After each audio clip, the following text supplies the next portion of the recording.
I write meandering long, meandering lines that weave language language stories. My My words ring words out ring a out high octave high and octave float off the page in float a silvery off the powder. page in silvery powder. Each story bounces, Story bounces, story bounces, then sticks. Words Words land on the surface in unpredictable patterns. unpredictable Scatter patterns, into dust, then scatter into disappear. dust, and disappear.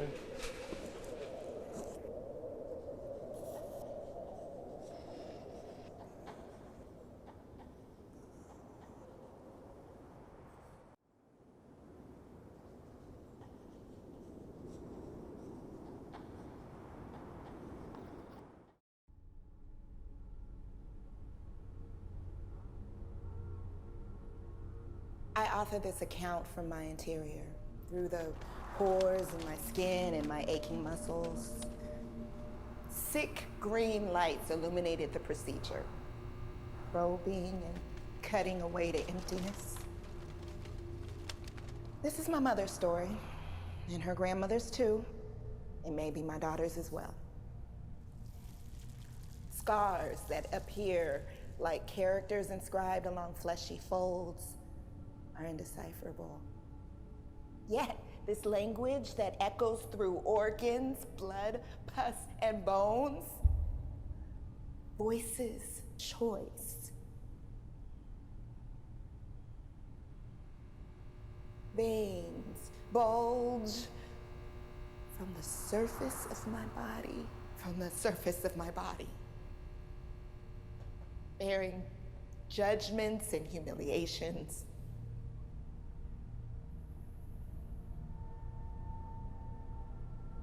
I am a raging legion whose text is the story of all her bodies. Spoken and silenced, written and erased.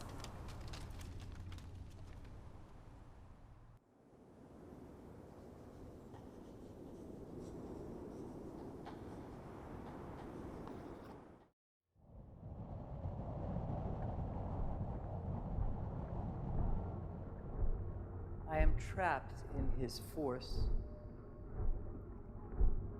And all of me ensnared in the prongs of a mental device. Months, years, decades escape me.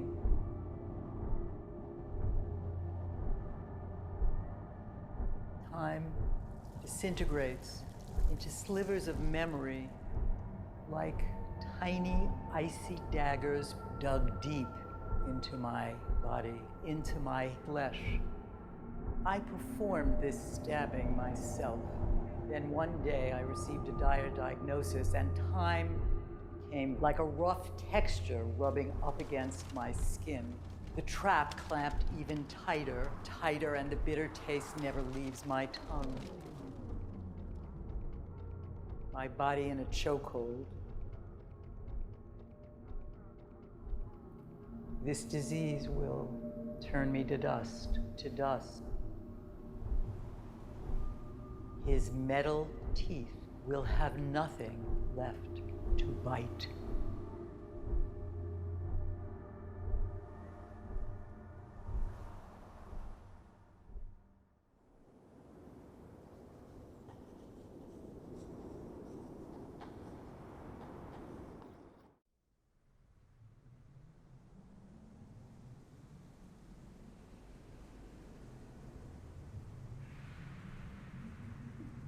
I recall this story as if I'm reading a book.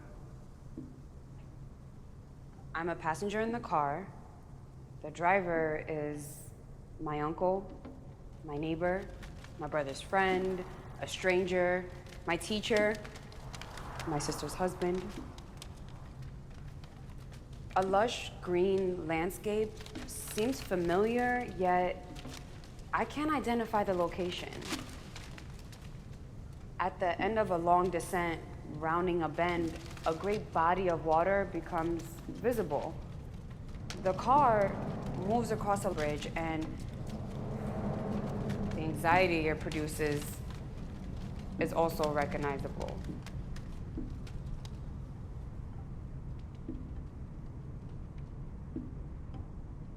The car has stopped. And in an abrupt and vicious gesture, I am under him. I fight off his ugly hands, escape the car, run to the woods.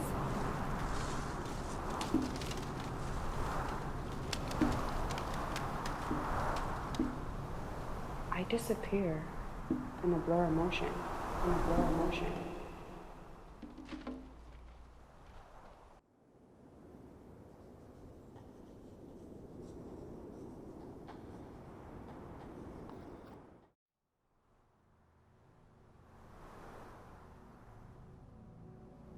Seated at a table, in the house, isolated deep in the woods, I had already stopped bleeding. I write in cursive letters, recording the moment when I learned that I could not conceive a child.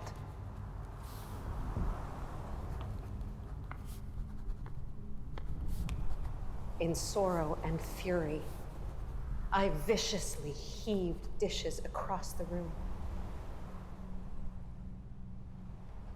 screaming and blaming another body. Glass and ceramic shattered against the walls. Spinning, splintering sounds across the wood floor.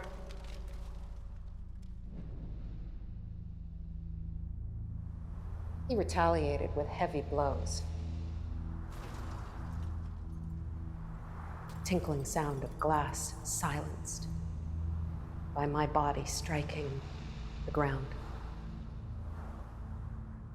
Again, again, again.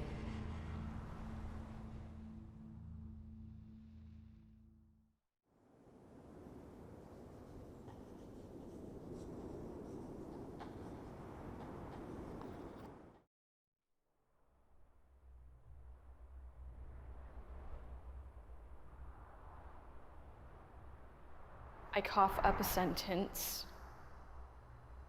I choke on this story bubbling in my throat, as if it were not my own.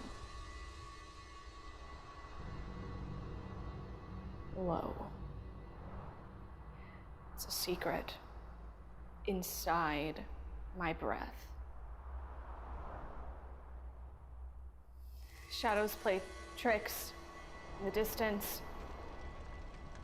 A devilish pit in my gut reminds me of the night where I was left alone on desolate, dangerous streets where violent acts transformed the landscape of my body. I move through the dark blue night, bearing marks like drawings etched across my skin.